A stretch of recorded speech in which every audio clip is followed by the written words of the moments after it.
Capital, financial, official reserves. Good, great. All right, did some work. All right, good. So, bearing in mind, so current accounts includes what? Exports, imports, Imports and exports of the goods and services. Oh my, I'm loving this. Wonderful. All right, so your next category, huh? Primary and secondary income, okay.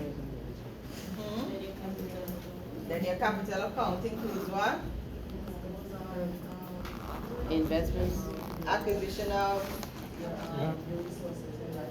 natural resources. What else? Investment in, like when one company purchases another, that sort of investment, okay? And then financial account includes what?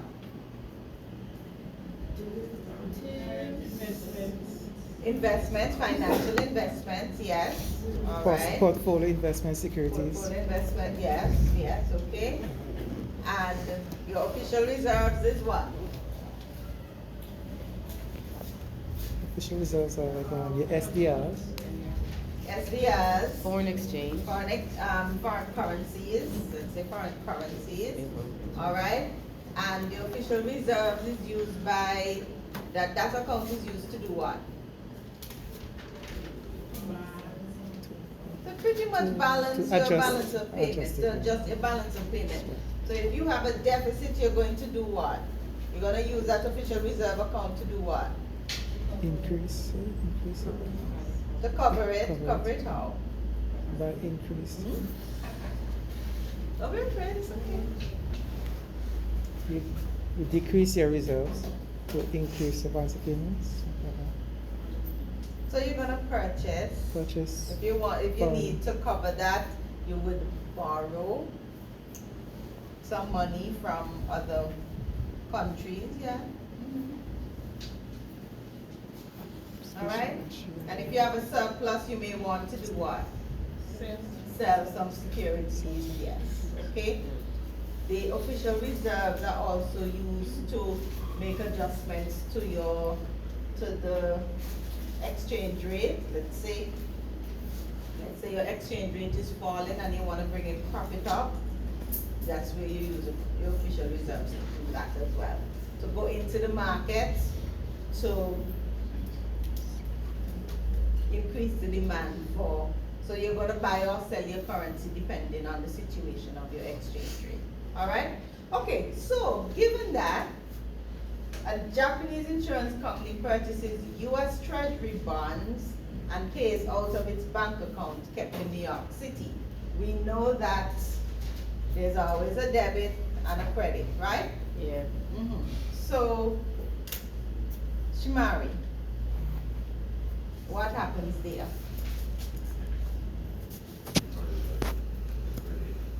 So the Japanese insurance company does what? It purchases U.S. Treasury bonds, so that's what? You said a credit on where? Okay, a credit on the financial account, yes, because you're purchasing goods and services. So they didn't give you any amount, so it's a credit.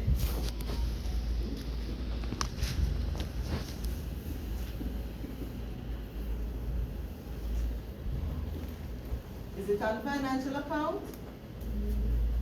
Yeah, because it's securities they're buying. The Japanese insurance company is buying. Okay. The company pays out of the U.S. bank account. So what's happening there? Maybe pays out of the U.S. bank account.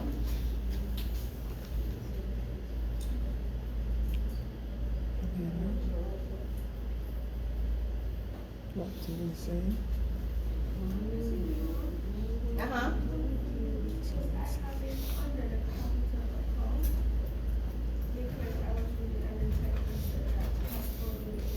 You have it on the capital account because every time we allocated, I would say portfolio investment is a secondary category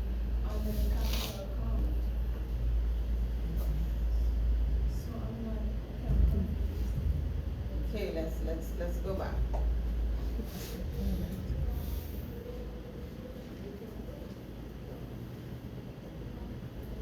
So let's see what comes on their capital account. I'm going back so that we can make sure we are all on the same page.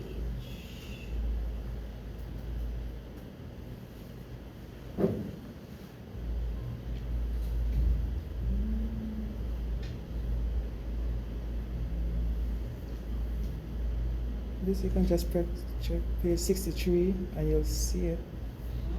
Page 63, it has portfolio investment. Oh, you have it there, okay.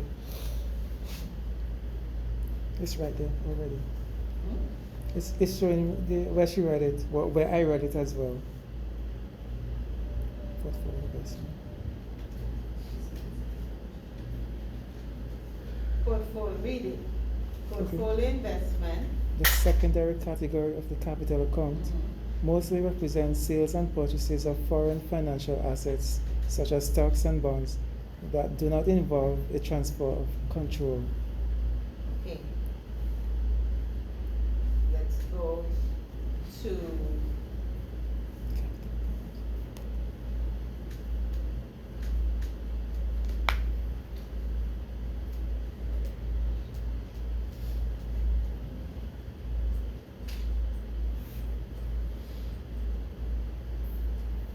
It's tricky. Capital account.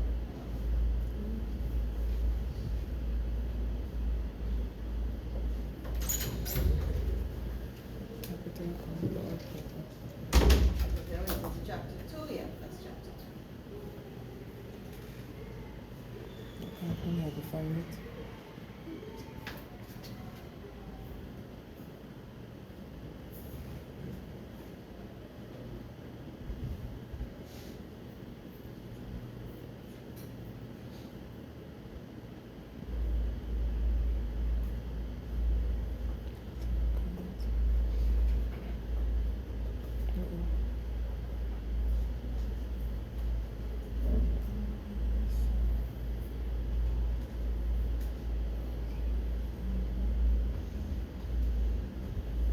Sixty-two, 64. Let me see.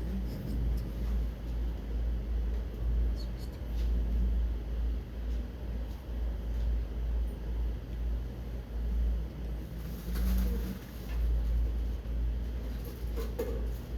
Okay, I think I see what it is.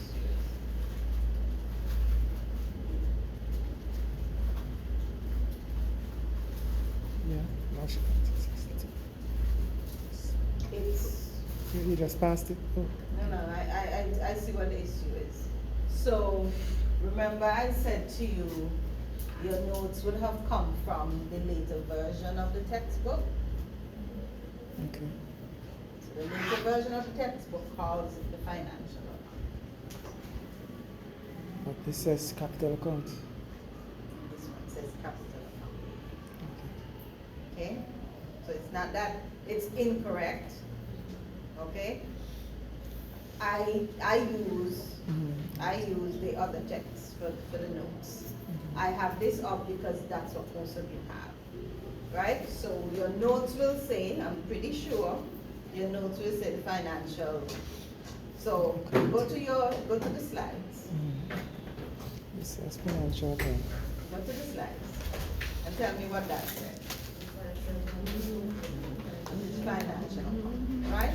So it's not that it's incorrect, okay, Kishana? The capital account and the financial are pretty much the same thing. Okay? Alright.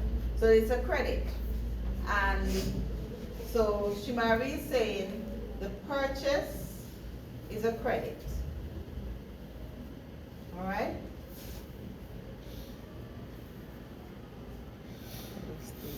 So the purchase represents what? The purchase by a Japanese company represents what? An export or an import. Oh, look at the number. It's a 12 again. Money.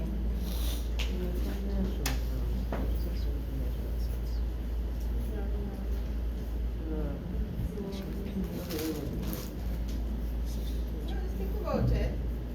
purchase represents an export of a foreign company is buying securities from the US. So the US is doing what? Now?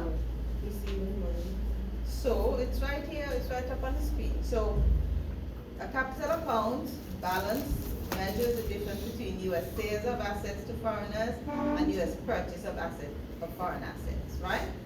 So the US sales or the export of assets are recorded as credits, all right? Because it's a capital inflow or a financial inflow, if you will, right? If somebody in US purchases foreign assets, that's going to be recorded as a debit, as a capital outflow. All right, so that's the credit part. So somebody purchased US assets, and so it's represented as a US sale of assets or exports, and so that's recorded as a credit. All right? With me? All right. Now, the foreigner paid out of his US account, and so that's where the debit will be. All right? The payment by the foreigner is where the debit is. Because the foreigner has an account in the US, yes, and you're reducing the balance of that. Okay? You're going to also end up, when so you're having the matching, you're having the out, the in and the out, right? So you have the debit and you have the credit. And so that balances out.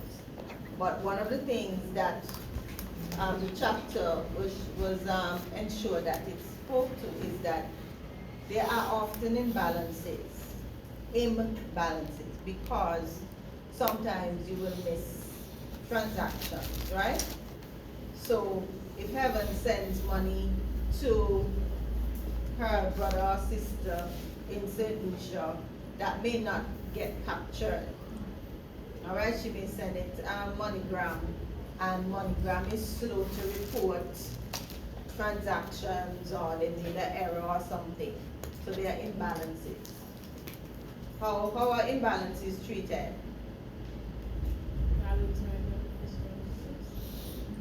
We didn't talk about it, but I know that you all did it. How are imbalances treated? It's called, what are they referred to as? Discrepancy, statistical discrepancy. I know you all did it. Mm-hmm. That's why it's on the board. I recognize it, yeah. And you should have read the chapter as well. All right. So we good with that first one? Yes. All right. So the second part of the question, anybody can remember what page it was on, so I don't have to scroll. It's No, we have to use 71 on the textbook. 71 in the textbook is 69. almost there.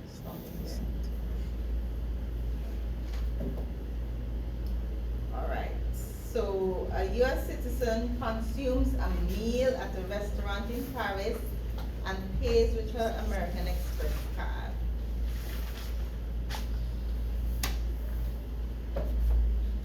A U.S. citizen consumes a meal at a restaurant in Paris and pays with her American Express card. What's the account first? Current account, because it's what? It's a service, okay, good. And so if it's a service outside, the U.S. is importing a service, so that is what? A credit.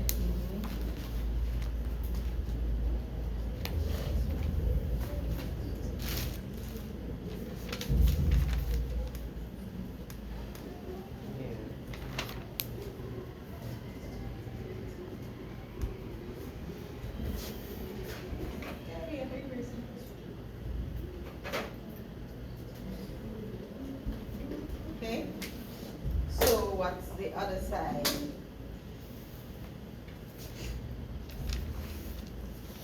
a credit? Hold on. What? Hold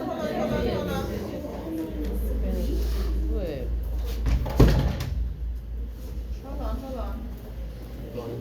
Money. A U.S. citizen consumes a meal at a restaurant in Paris. So the restaurant in Paris is doing what? Credit. Service. Giving a service Yeah.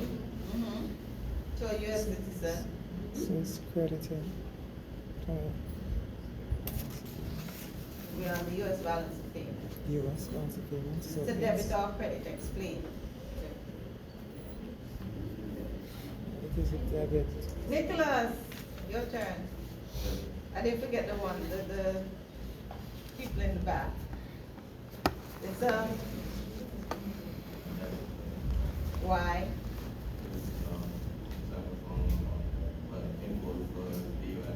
Okay, go ahead, Andy.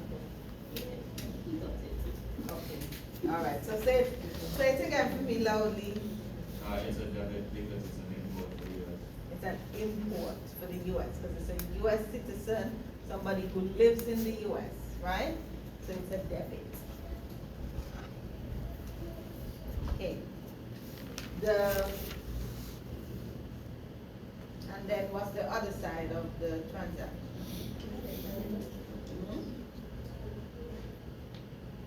The other side of transaction is a credit, where we crediting. Funds. Okay?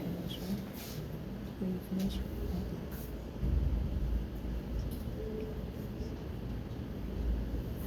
So financial is a credit. Okay? All right. Thank you. C, an Indian immigrant living in Los Angeles sent a check drawn on his LA bank account as a gift to his parents living in Bombay. I think that's Alicia's turn now.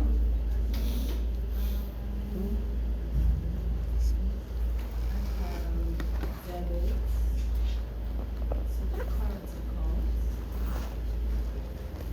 And the second account. And the second account. This is a personal transfer.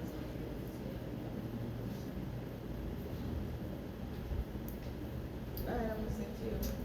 And credit financial account as it's an outflow from this bank account.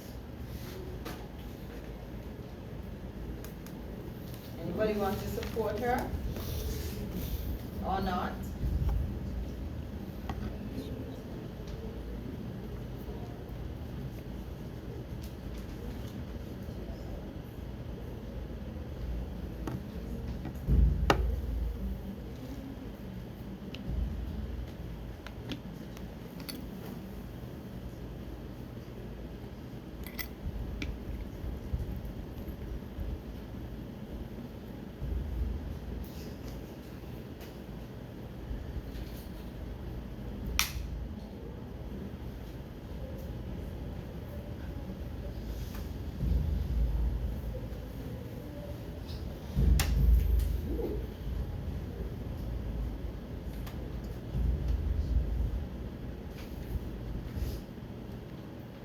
So we're reading the section. Okay. Unilateral transfer.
So if you're sending money out.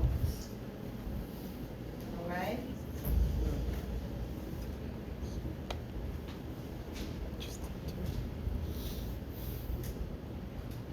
Mhm. Go ahead, please.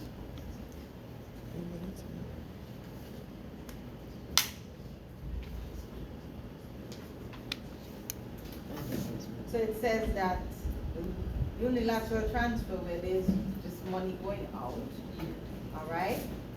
That is considered, that doesn't have an offset according to what we are seeing here. However, Rachel and Heaven, what did we see with remittances in the examples we did?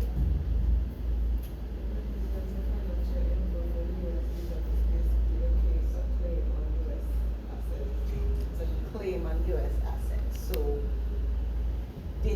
when we did it in the economic side, did it balance? Did they tell us that we had to balance it? Remember, you can't remember?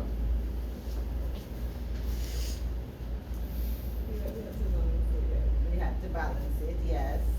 All right.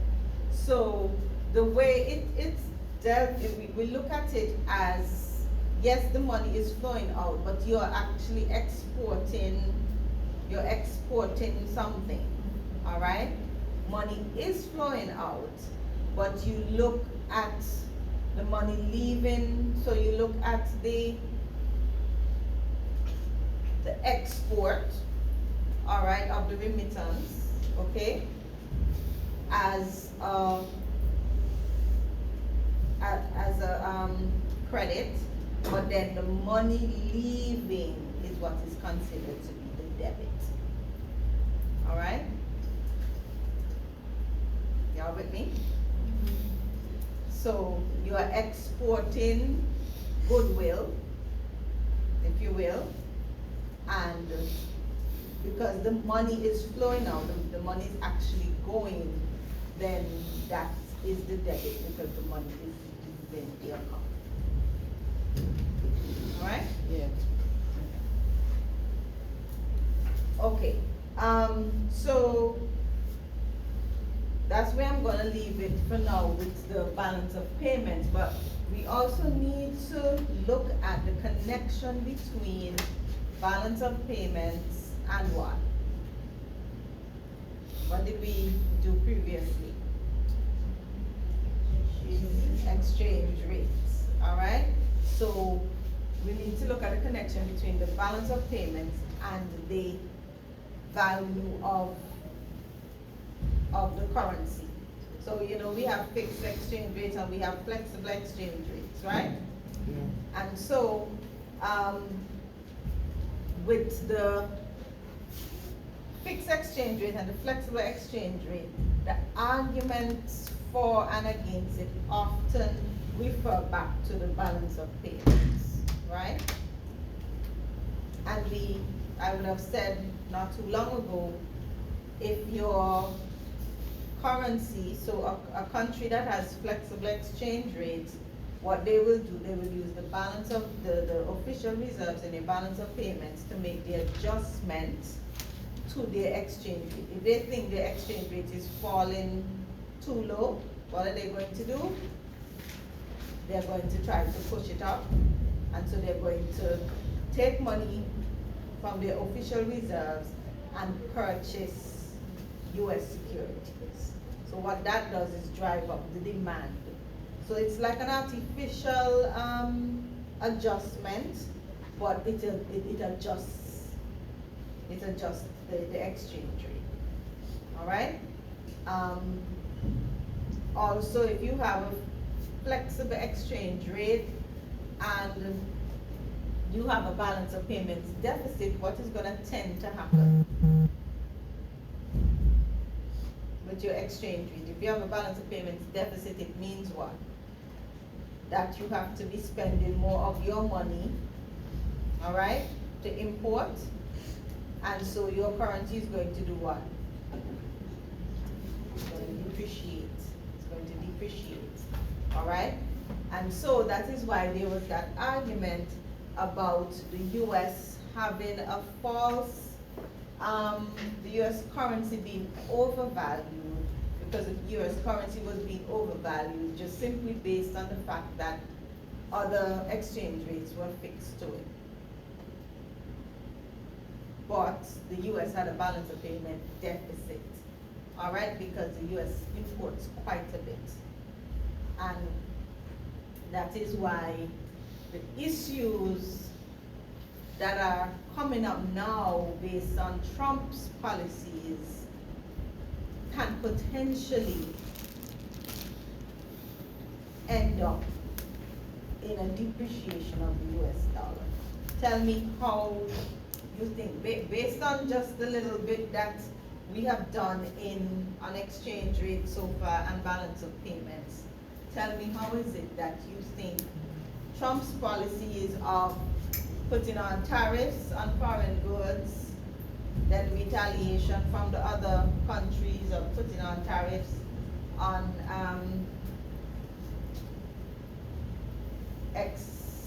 imports from the US, so there is a retaliation there.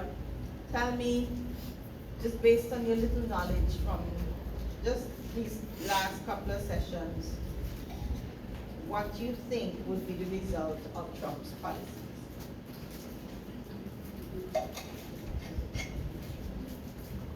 So what's Trump's policy? He's putting a 25% tariff on all goods coming in. All goods are coming from Canada, Mexico, Canada, or China. He changed to 10%. He knows why he changed China to 10%. But you need to tell me why you think he needed to change it to 10%. And then he put the tariff on oil coming in from Canada is 10%. So tell me, how can that potentially affect the US dollar? Speak up, man, speak up. I don't think I remember everything you said about the class, but I think you said that China has a lot of. You know what I said on the class? Okay, China has a lot of US dollars in reserves, and they hold up a lot of that. So they have US bonds and so yeah, so if they were, well, given that US retaliated against China, and if they were to China were to retaliate against the US again, that means that the China can take all the reserve in US dollars and put it in another currency like the European dollar. The euro. Yeah, the euro. Let's get it right. The euro. And by doing that, the US dollar can depreciate and the other nations can. And it depreciates, why? Because China already has a lot of reserves in US Depreciates, dollar. why? No. Depreciates, why? Demand, right, demand for US securities will go down, which means the demand for the US dollar to purchase them would go down. What else? Thanks, Jeffy.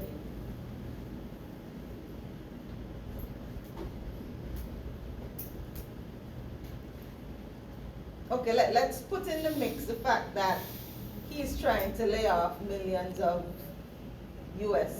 of workers from the federal government. Let's put that in the mix.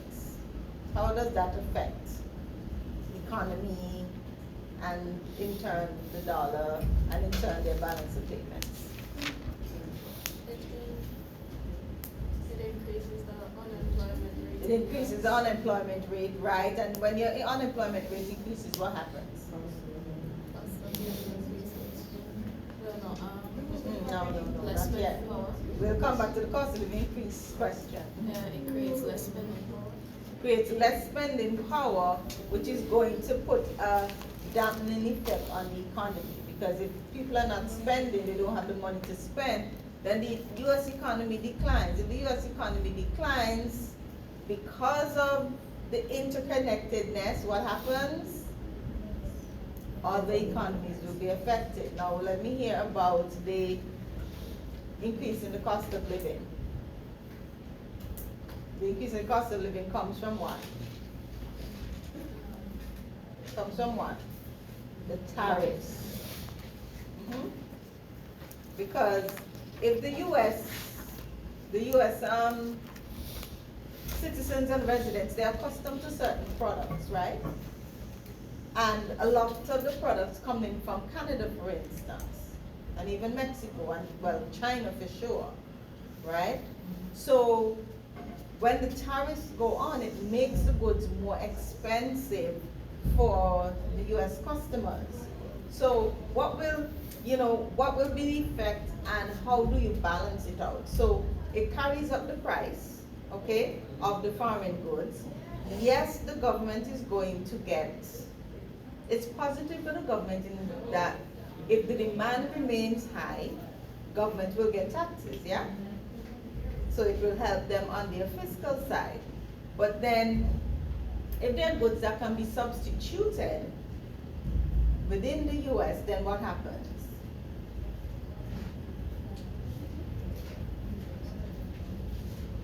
If it can be substituted in the US, then the other country would be at a disadvantage. Would be at a disadvantage. Because they would not be exporting as much and not have Right. as much revenue. Okay, anything else that would happen there?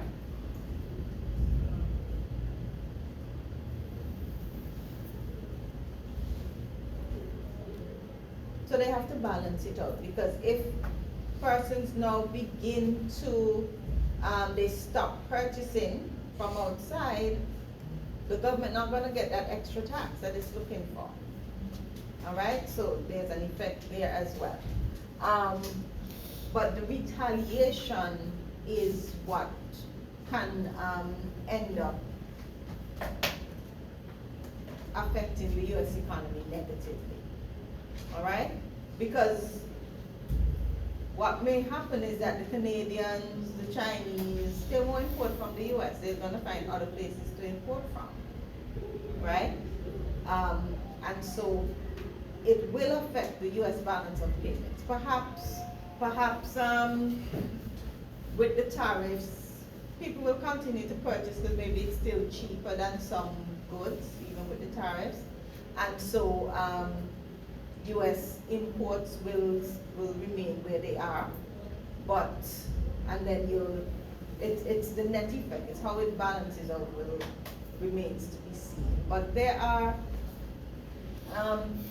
just for you to apply what you're learning and to try to understand what we're doing in class, there are different podcasts and so on YouTube that tells you what are the consequences of this and what could happen because of it. I was listening to one yesterday, which spoke to the Chinese. If the Chinese shifted out of the US bonds and stocks, what would happen? It shifted to the euro. I didn't get to listen to the whole of it, but you can go on YouTube and you can search for videos or what they call them, podcast is anyway. Search for videos about the effects of Trump's policies or the potential effect, not the effect, potential effects of Trump's policies on the US specifically. All right. So we leave the balance of payments discussion there, but we will still refer to it in terms of the exchange rate, right? So we spoke about our flexible exchange rates, we spoke about our fixed exchange rates, we spoke about how exchange rates came about, right? Now, the strength or the weakness of a particular currency is dependent on a number of factors, one of them being the foreign exchange market, what takes place in the foreign exchange market. So today, we're going to talk about the foreign exchange market. And so we are going to, by way of learning objectives,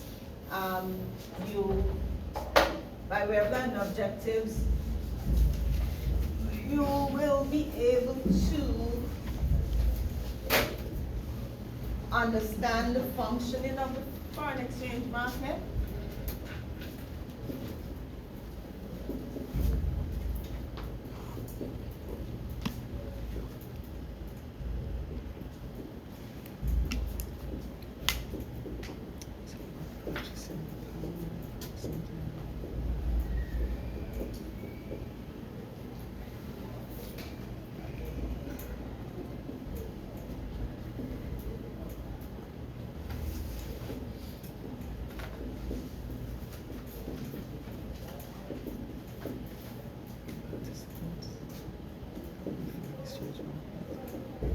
So you'll be able to identify the participants, all right? You will be able to explain what we refer to as the spot FX market.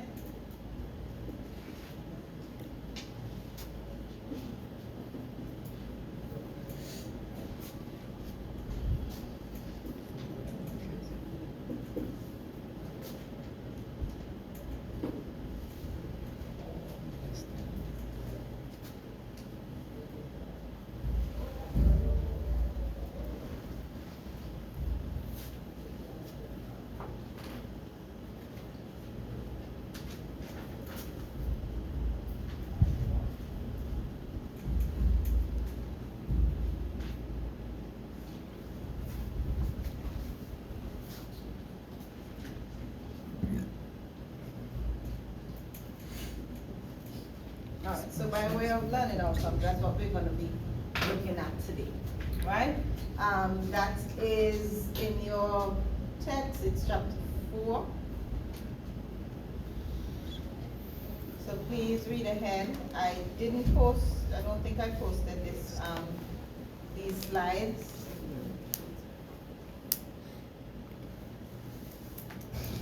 But yes, so it is chapter 4.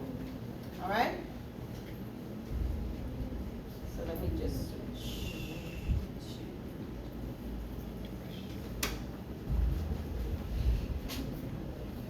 All right.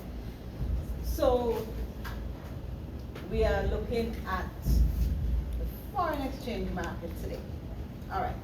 When we talk about, can you see in the back? No?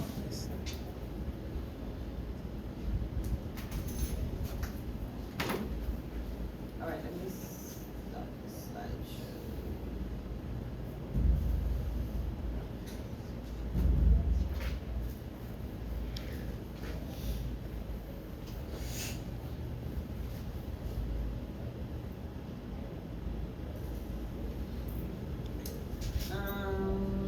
Okay, let's.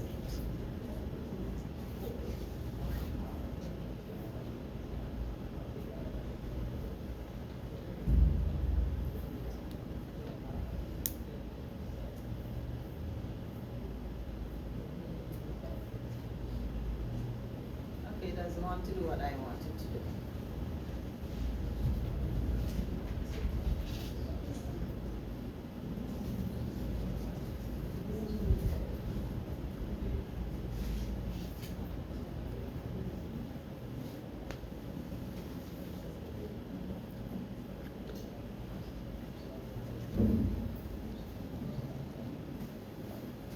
All right, let's see.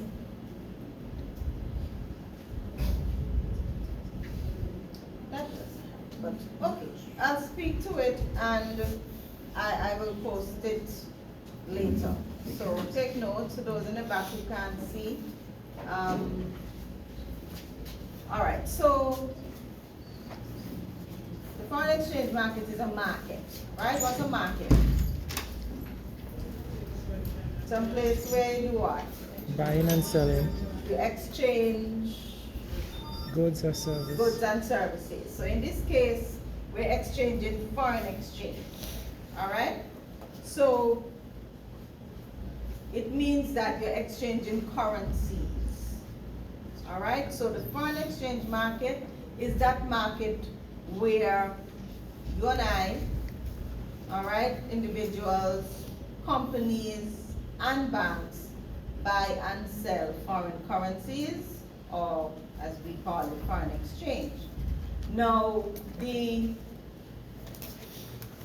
when you think about buying foreign currencies, we may just think about if I'm traveling to the US and so I want some US dollars, and I go to the bank and I buy the US dollars, right?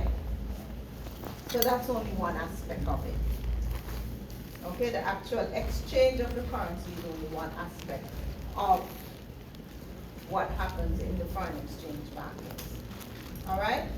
So when we talk about the function of the foreign exchange market, it's one main function, which is to transfer funds, or another way of saying it, purchasing power from one currency to the next. All right? So we're transferring purchasing power from one currency to the next, which is the same thing as saying transferring purchasing power from one country to the next as well. All right? So you have individuals, all right, who will exchange the actual currency. Where you go to the bank, you buy it, or you go down the road and you go Kennedy's or wherever it is that sells, you can get foreign exchange from, or you buy it from your friend. You know, you buy that foreign currency from. With us here, you can get US fairly freely from on the street or wherever. But if you go to another currency, for example, like the euro or the Canadian, you will have to go to the bank to purchase it, right? Okay, good. So in the foreign exchange market, we have people like us, tourists who are traveling from one country to the next, who will purchase foreign currency. Then you also have the companies that import, okay? They need to purchase US, but do they actually purchase US currency to pay for their goods that they're importing? No. What do? They don't purchase the physical US currency or the sterling or the euro. What do? How do they get it? How do they make that purchase?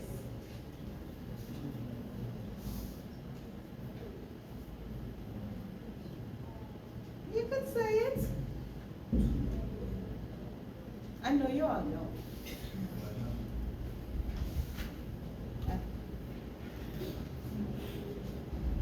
Shakira. How do they do that?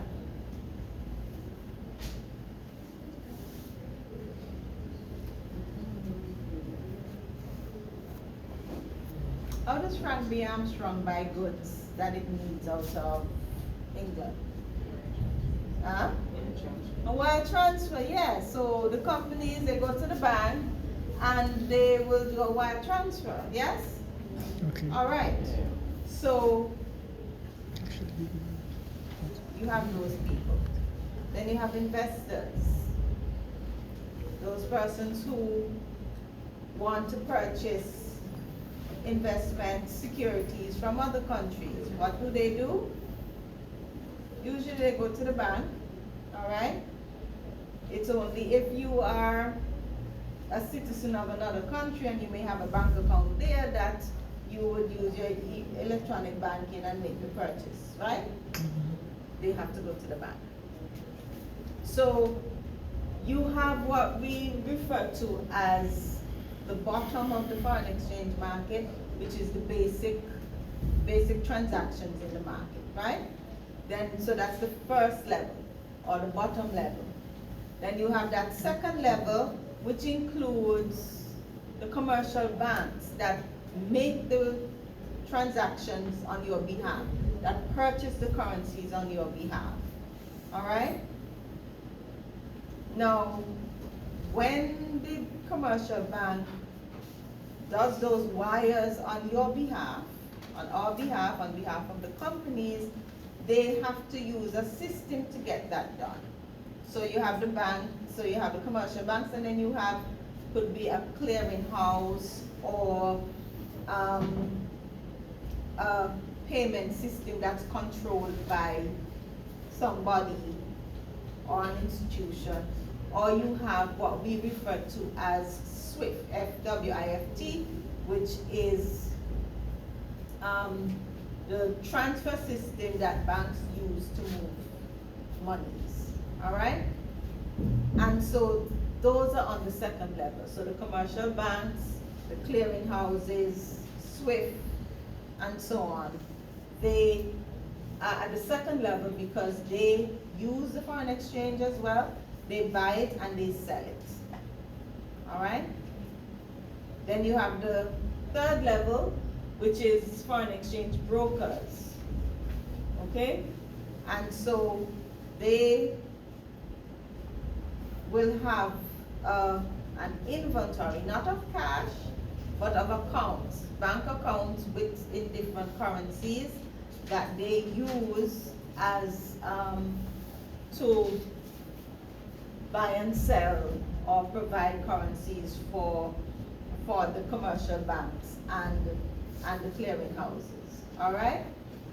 That is referred to, that level there is the third level, but it's referred to as the wholesale market, all right? When banks move money between each other, that's the wholesale market. So the banks, the international banks will have brokers. So I'm making the distinction between the international banks and the commercial banks. So international banks are the banks that carry out most of the foreign exchange transactions, where they buy and they sell currencies, they provide loans in foreign currencies, they provide a number of services, all right? And then at the top is a central bank, and what do the central banks do? They set monetary policy. They set monetary policy, but they also do something else. I said it a few minutes ago. Maybe not the central, I didn't say the central bank, but when a country tries to increase the demand for the currency, it does it through the central bank, all right? So the central bank acts as the seller or buyer of last resort when foreign exchange earnings for a country and expenditure are unequal, meaning their balance of payments is out of balance. And so the central bank is that entity that affects the foreign exchange market when there's that imbalance between foreign exchange in a country's foreign exchange, right? So the central bank will draw down its foreign exchange reserves or add to the reserve to balance out the currency. Okay? So that's the overview of the market. Now, within the market, there are a number of elements. So you have the currency itself, all right, where you physically move that cash, all right. You also have the electronic market that moves the money as well, buys and sells the money. So you have the currency exchanges, all right?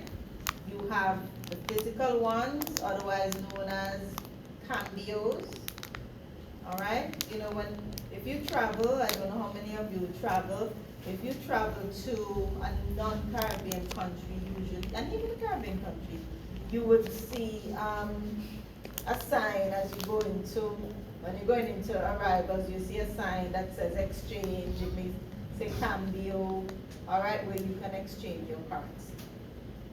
If you ever get to some place like England, so you go into the airports in England, whether Heathrow or Gatwick, that's where us Caribbean people go in, because that's where our flights go. you will see that that's very prominent.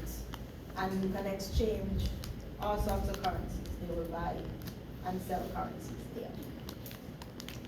Then of course, you have within these different levels, you have like your bank deposits in foreign currency, you have loans given in foreign currencies, you have what you refer to as trade financing, all right, in foreign currencies, and then you have options, futures, and we'll talk about those, all right?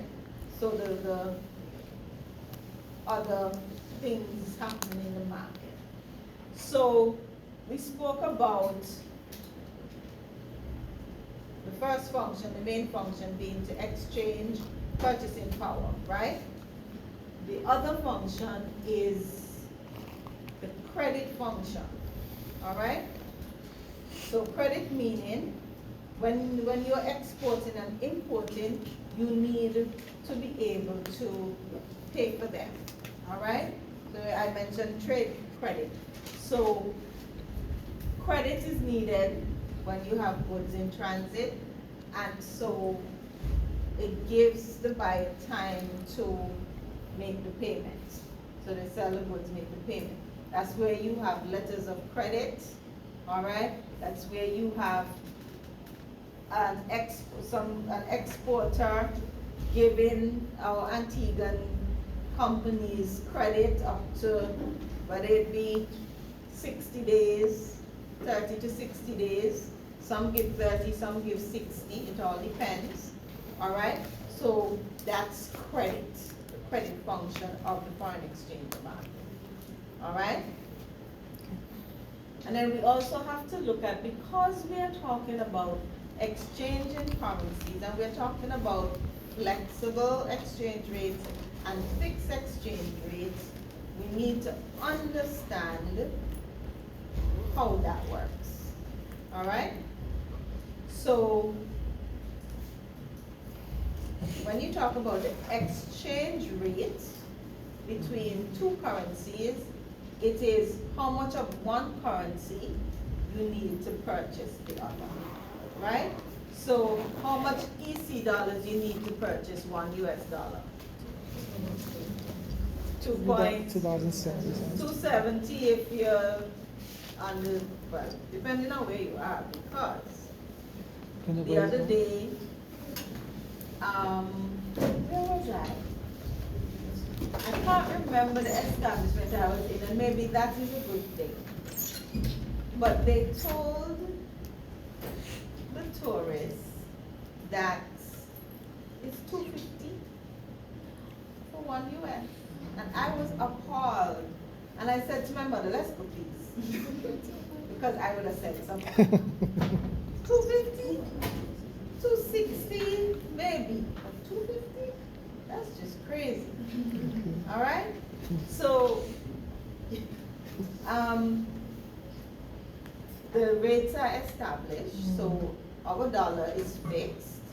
And maybe you don't know this, but if you go to the bank and you exchange in US for EC, the rate exchange is 267. Okay? So if you're giving them US to get back EC, they're giving you at 267. So what rate is that called? The buy rate or the sell rate? That's the buy rate.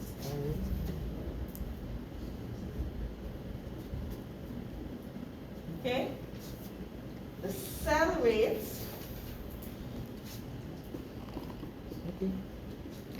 is what? 270. It's 250 then. Sell rate is 2.7169. So if the bank is selling you US dollars, you need to give them 2.7169 EC dollars to get one US dollar. All right? Yeah. So it's not 270 for us. It's 270 between the bank and the central bank and the government and the central bank. And when you exchange normally, it's between 260 and 270 from, if you go and buy it from an institution, from not a bank, but from, over the counter, if you want to call it that. All right? But the exchange rate is fixed at 2.7. But the buy rate and the sell rate are different. Okay? So it takes, we say the fixed rate is 270, right? How do you write that? It's going to be important to know how this is represented. All right? Anybody knows how you write it?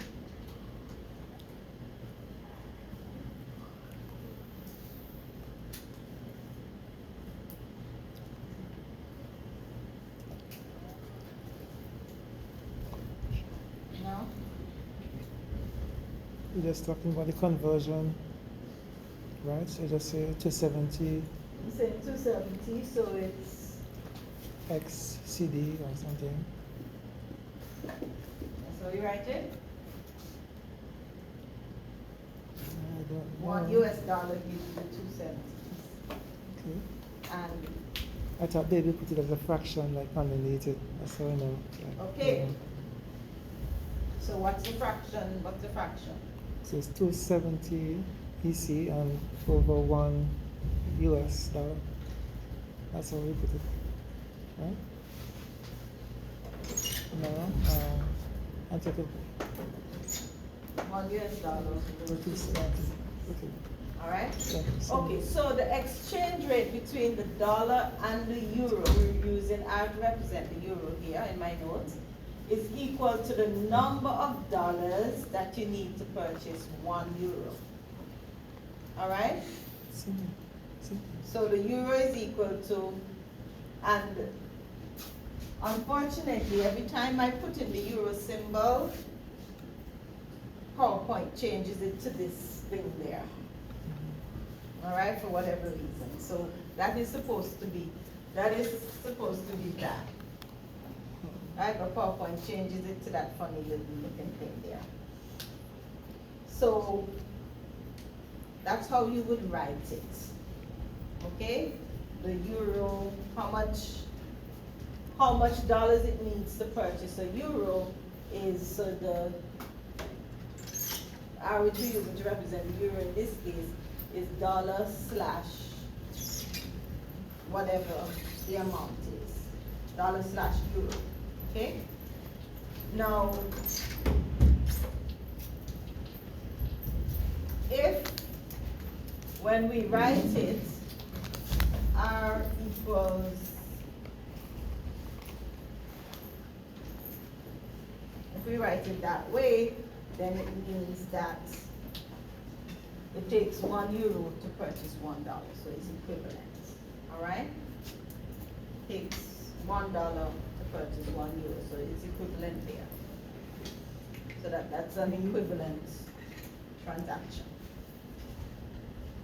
Now, because of the principle of flexible exchange rates, we know that exchange rates are free to fluctuate, right?